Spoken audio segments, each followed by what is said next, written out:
Welcome to Nasdaq Trade Talks. I'm Jill Malandrino, global markets reporter at Nasdaq. Joining us for this segment, we have Brian Stutland, Chief Investment Officer of Equity Armor Investments, to discuss the impact of the inverted yield curve on banks and their treasuries. Brian, it's great to see you as always. Welcome back to Trade Talks. And what exactly does that mean for banks and how they need to contend with the yield curve and their treasuries that they try to sell in their portfolios? Yeah, I mean, obviously, a couple of years ago, it was very easy for them to buy it essentially almost zero interest rates, lend out to consumers, to mortgages at higher interest rates. And that obviously no longer exists. And it's been going on for some time now where we've had this inverted yield curve. It's made it very difficult for them to, at least a lot of banks, to survive if there was any sort of deposit removal. That's what we saw with Silicon Valley. But obviously, the Fed has helped aid in that process for them in terms of sort of giving this lending program that they issued when Silicon Valley went under. These are about 1 year loans that the Federal Reserve is making to banks in order for them to sort of manage some of the liquidity issues that some banks might have by holding on to these long-term treasury positions that they've had before in the past. And so that liquid injection, I think, is what really has fueled the market that not a lot of people are really talking about right now. So is this going to make inflation, or could it make inflation stickier for longer? I think it can, Jill, actually. When you look at it, we're still seeing Fed inflation numbers take out food and energy costs, and inflation numbers are still sitting at 4 or 5%. They're expected to sit there too as well for the next coming months. So this has been really a slow going process. I know the Fed talks up a big game about 2% inflation target, but at the same time, they're providing liquidity to the banks to sort of stabilize them. That's why we actually like some of the big banks in our portfolio right now, because they are almost government protected in some ways, and selling a put on the downside makes a lot of sense for some of these things.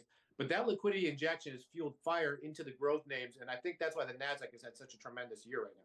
So we got jobs data that was so kind of cooling off a bit in the market, although wage growth is still there. CPI came in lower than expected. PPI came in lower than expected. The market clearly is excited about those. Perhaps participants thinking that the Fed will pause or perhaps change their policy shift. I don't know, Brian. 1 month of decent data is not a trend make. I mean, core's still at 4.8%. That's significantly higher than the 2%. So we know we're the market's pricing in another 25 basis points for next week. But I think Powell's commentary is going to be incredibly important. I mean, the market could be getting ahead of itself.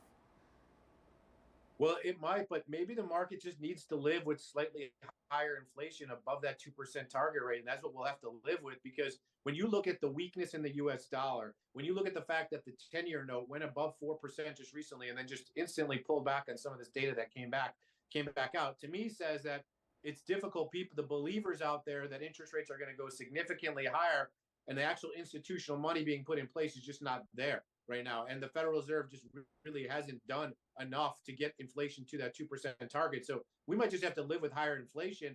That might be good for the stock market, though. So obviously, it's been great for the Nasdaq this year.